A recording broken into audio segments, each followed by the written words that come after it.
tető összefolyók eltömődésével kapcsolatban az a nagy probléma, hogy nem nagy mennyiségű szennyeződésről beszélünk, ami képes véglegesen használhatatlanná tenni a rendszert,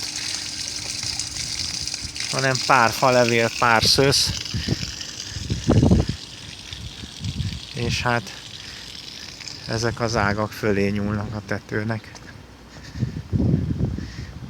Ez a másik összefolyó, ez egyáltalán nem működik.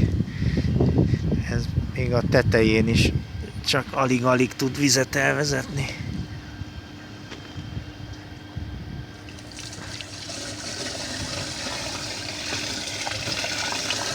Egy-két marék szennyeződés véglegesen használhatatlanná teszi.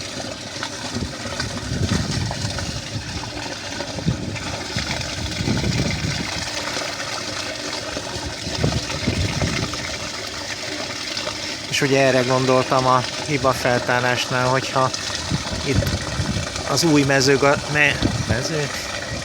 meteorológiai kifejezés szerint esőbomba zúdul egy településre, akkor ezek az összefolyók föl tudnak telni teljesen. És ha hibás a tömítésük, akkor a csapadékvíz visszajut a eladó térbe. Videó vége.